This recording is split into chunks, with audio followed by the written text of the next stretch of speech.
the retreats that I do, I like to try to strike for the heart. Maybe it's the young man in me, I don't know, but I think it's also the simple fact that I don't think that there's time to waste. I'd like to reflect with you on the call of God upon you as fathers of families. I know there might be one at least who's not a father of a family, so you're always welcome to join the priesthood. But if not, then you're going to be a father of a family, so then you'll just pay attention to this, or two at least. Yeah. I'd like to reflect upon the role that God has asked man to do because, as I said yesterday, the church has insisted that the first place of evangelization is there in the family. And it's even the primordial place of evangelization. And it's a place that we least think about. We think usually about the others outside, and we don't think about our homes. So we need to think about the people outside. Absolutely. It's inspiring. It's what we have to do. But the first place that God has entrusted to us is our family. And therefore, how is it that God would wish me to evangelize my family? What does that mean? Well, if we go back to the very beginning in the book of Genesis, when God created man, he created man first. And just as we look at woman, who was created second, and usually we emphasize that a lot. Why was woman created second? She was created second because she's the masterpiece. After God created man, he decided to keep going. After he created woman, he stopped. He said, this is good. So normally I keep doing things until I finally get at what I was really trying to create. But he created man and woman equal. And both of them are in his image and likeness. And the reason why woman is created second is so that she could have that support from man. And that man could hide her so that she could do the work that she was created to do in a special way. And what is that work? Well, if you look at it from the book of Genesis, there's two things that woman is in a special way has in her mission.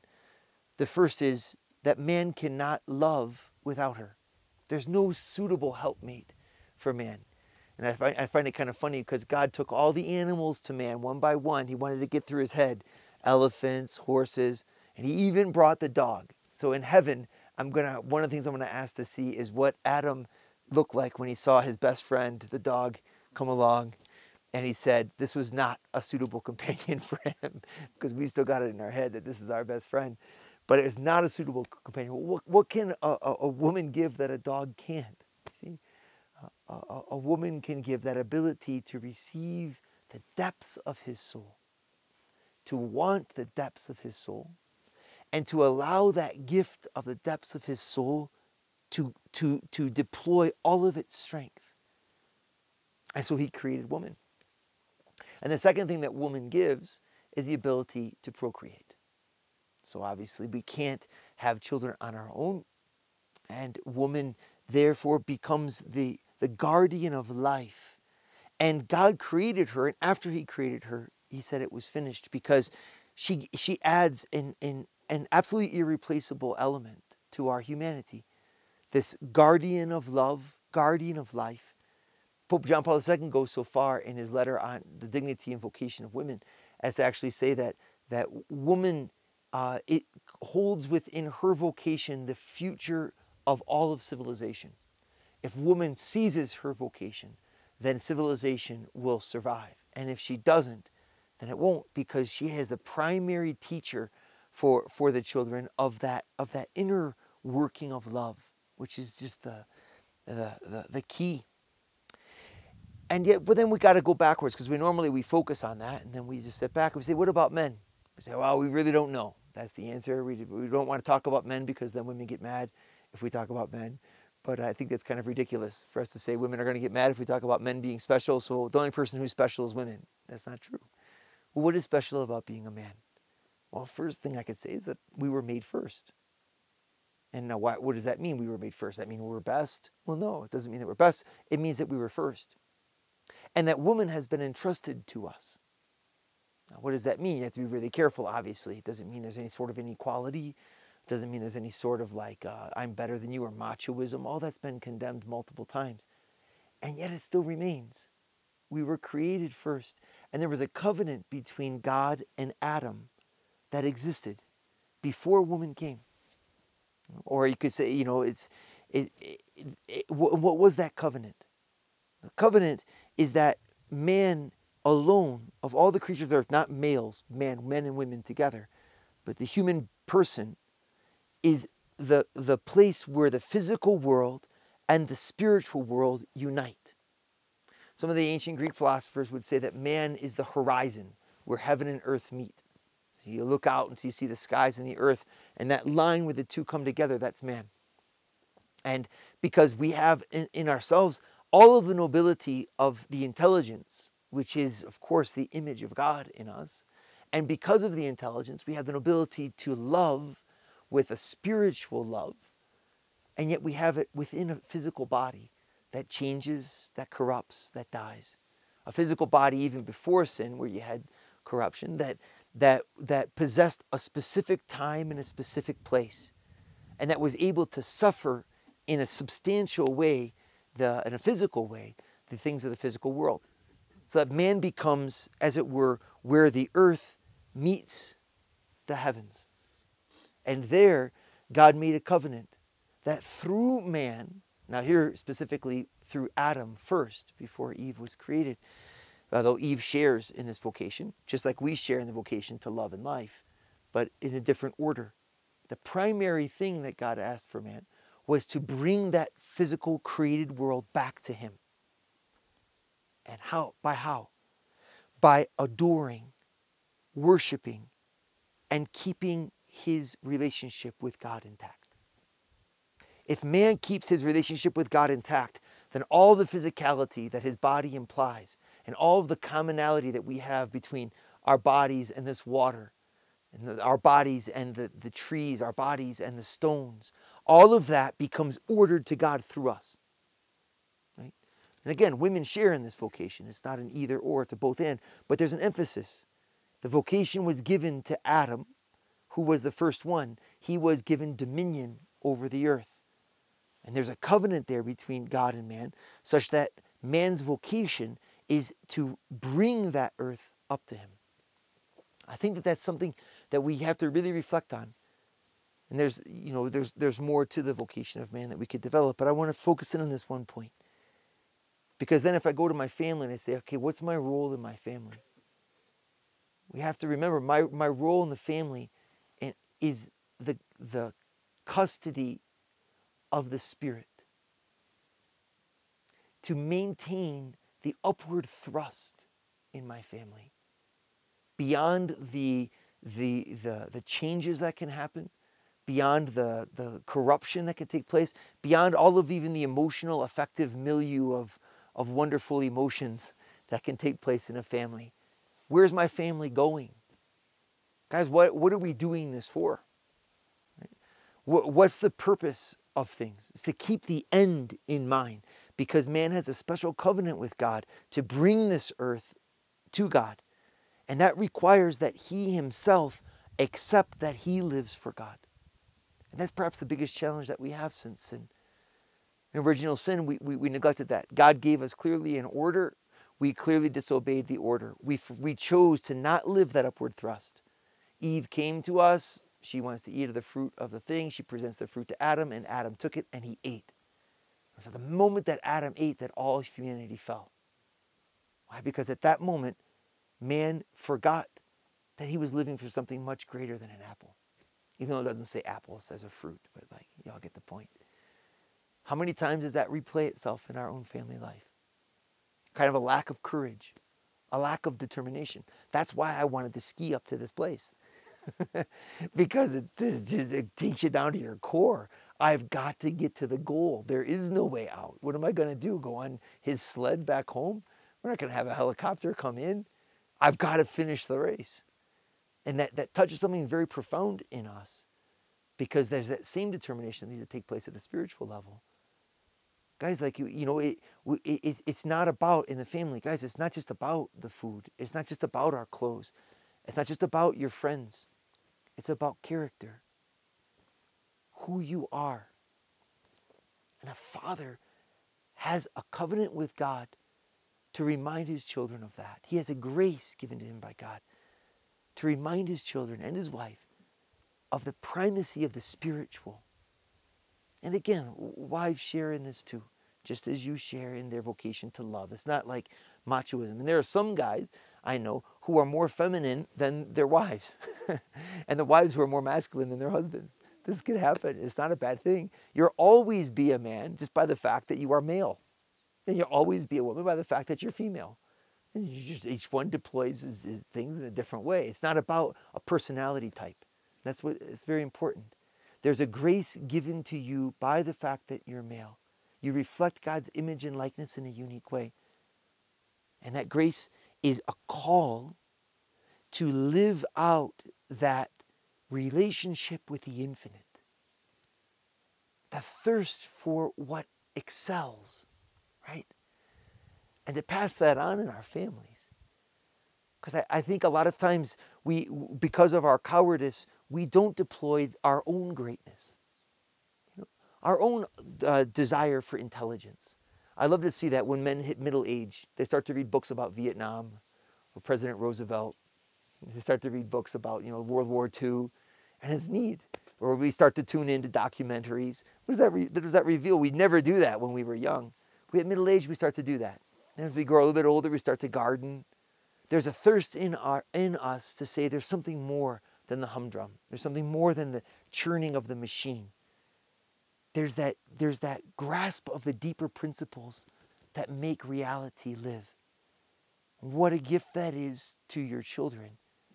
For your children to be able to look and to say, man, my life is so much more than TV and food. It's so much more than whether or not I'm liked at school. There's something that's alive, and it starts with the father. And again, it can start with the mother. There's all kinds of situations, but I think God has a call for men to be that one that starts that. Because if we allow ourselves to be cast down to the earth and to live in this world as if this world was all that there was, and that our passions and the desires of our flesh and the desires of our emotions were all that there was, this world would be a pretty pathetic place. One could even look at the battle of culture from that point of view and say, isn't it a battle of imminence versus transcendence? The more materialistic our culture becomes, the more that everything becomes focused in on me satisfying some sort of desire that I have for myself. It's like Olympic athletes where none of them go to Mass. You don't even have time for Mass. All the sporting events that take over our Sundays. There was a time when I was a kid that the soccer thing in my hometown didn't begin till 1 p.m. on Sunday. Saturday was all day, 1 p.m. on Sunday. I never clicked in until later on. They explained, well, that's because that's the time for church. So the city league of soccer made it an agreement to allow the kids to go to church. Well, that's becoming less and less common. More and more, it's like church is a private event. Well, what kind of a culture is that? A culture whose presidential debates are dominated by debates about the economy? I am all for the economy being important, but what's the economy for? Is it seriously so that I can have a cup of coffee looking out over the pine trees in my immaculate house? Is that what life is really for? That's a boring life. The epitome of your existence is that you can drink in a nice, comfortable location. This is not the epitome of your existence. You say, well, where do my energies go? Usually into business. And then in order to make it happen, you got to work 14, 15 hours a day to make your business churn. What are you doing with your business? I agree, there's all kinds of values of business, of communication, of creating a network, but if I don't have something that transcends, something that's bigger than what I'm doing, involved in my doing, then my doing will be corrupt. There'll be like rot within it. The rot of nothingness, of meaninglessness. And that's where we have to fight for the soul of our children and the soul of our family. By ourselves reclaiming it. I'm made for something more than a gold medal. I'm made even for something more of one moment in time where I can stand on the top and I can say, I did it all. And then what are you going to do? Is life all downhill from there? What am I really made for? And the answer that the Bible gives us is that we're made for God. What does that mean? This is what's so beautiful. It means that my life inside my soul is made to be, how would I put it,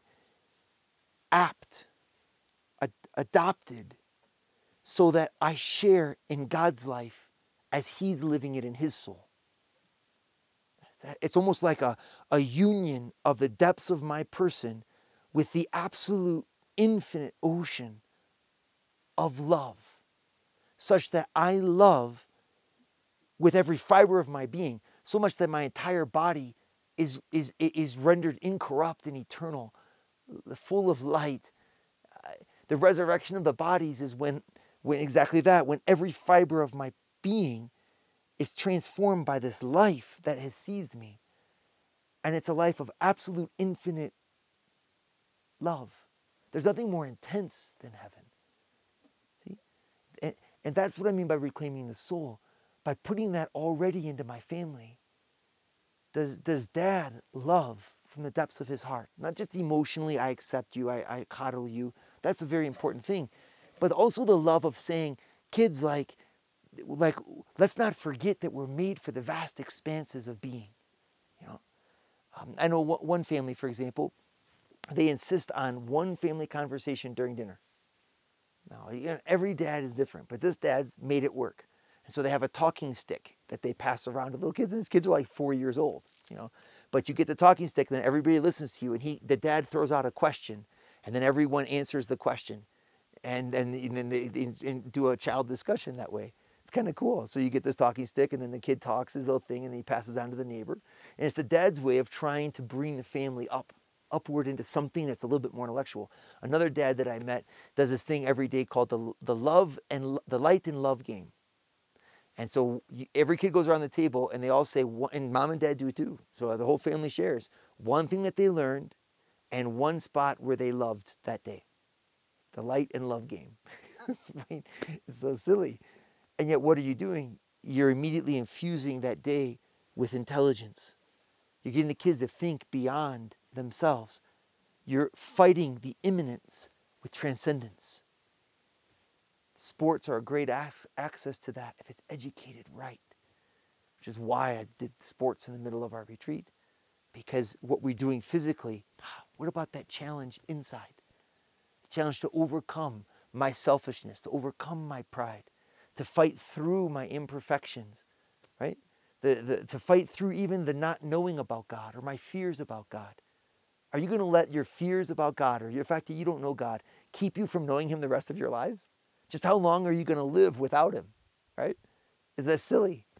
And then our whole family is deprived of that light. And it's all because, well, I just don't know. I never felt like I really understood things. Have you sat down with a priest and asked him, how do I pray? You know what I mean? You see what I mean? There's something so worth it. And if I claim it myself, then I can give it to my family. And this is the call. It's one of the calls, but I think it's the primary call of man, to bring creation on the altar of his heart back to the Father. And through his relationship with the Father, to govern and order all of creation. Now my work becomes much more than me making money or even realizing my dreams and my passions. It becomes a place of me making the world better. And the way that I work suddenly becomes as important as what I do. Because the really place where I make the world better is by the way that I treat the people in my workplace and the way that I approach it. Pope Francis talks to us about this in the Apostolic Exhortation, Evangelii Gaudium. Paragraph 24. The church which goes forth is a community of missionary disciples who take the first step, who are involved, supportive, and who bear fruit and rejoice. An evangelizing community knows that the Lord has taken the initiative. He has loved us first, and therefore we can move forward, boldly take the initiative, go out to others, seek those who have fallen away, stand at the crossroads, and welcome the outcast. It's kind of neat. There's look at the different things that he told us to do there, right? Take the initiative, go out to others, seek those who have fallen away, stand at the crossroads, welcome the outcast. Such a community has an endless desire to show mercy, the fruit of its own experience of the powers of the Father's infinite mercy. Let us try a little harder to take the first step and to become involved. Jesus washed the feet of his disciples. The Lord gets involved, and he involves his own as he kneels to wash their feet. He tells his disciples, you will be blessed if you do this. An evangelizing community gets involved by word and deed in people's daily lives. It bridges distances. It is willing to abase itself if necessary, and it embraces human life, touching the suffering flesh of Christ in others. Evangelizers thus take on the smell of the sheep, and the sheep are willing to hear their voice. I think that there's a summons for us. My family has been given to me, and even if I feel like I've blown it, it's not over till it's over. It's not over until you're no longer a member of the family. And there's only one way out of the membership of the family, and you're not there yet. And that means that even if you feel like you blew it, the fact that you repent, or the fact that you humble yourself and keep going despite your weakness, can win even more admiration from your children than a perfect dad. You're not asked to give your kids the perfect dad. You're asked to give your kids yourself. It's much more demanding. Perfect dad, you can just check out. Say, I'm not that. And so what do? We check out. We say, we'll let the wife lead the prayers. We'll let the wife talk to the kids. What do I do? When was the last time I really educated them? Have I taken my 12-year-old out in the car and said, okay, here's what life is all about? Have I taught him how to build a fire? Have I taught my girls how to build a fire? Taught my girls how to drive? Taught my girls how to be? Am I involved in their lives? That's an evangelizing dad. See? In other words, to really lay claim to that missionary impulse towards my wife. Wouldn't that be amazing? If you came home off of this retreat actually saying, you know what I need to do? I need to bridge the gap. I need to stand at the crossroads. I need to welcome you where you've fallen away. I need to be your absolute best friend in the entire world. Not in a gratifying way, but in the sense that I am your guardian, and she's our guardian too. But are you hers? Really take it into heart. This is what I think Jesus is calling us to, and Pope Francis. And then after that, it'll be easy to go out towards the others. It's no problem. I mean, if you have your foyer of your home or your hearth full of solid subsistency, right? Intellectual conversation, beauty in the home. I remember one of the most formative things in me was after Sunday Mass, when my dad, if we were good, this was only if we were good, so usually we weren't good, but if we were good, Dad would take us to Dunkin' Donuts, which was the biggest treat ever, because there was a coupon in the back of the bulletin. And we would get Dunkin' Donuts. That was like the sign of just like the pure joy in heaven and on earth. And then he would take us back, and he would put on the Scottish Black Watch drum and bugle corps. And I can still remember laying down in front of the record player is playing the Black March drum and bugle corps, and just feeling so close to my dad, even though he was in the kitchen. He was in the kitchen making BLTs. That was our Sunday ritual. And I just felt so safe and so secure and so connected to my dad as I listened to his music. And that music, and then we'd listen to 1812 Overture, we'd listen to some classical music, whatever it would be, The Flight of the Bumblebee, and all kinds of things. That simple presence of beauty is one of the most profound memories that I take in the rest of my life.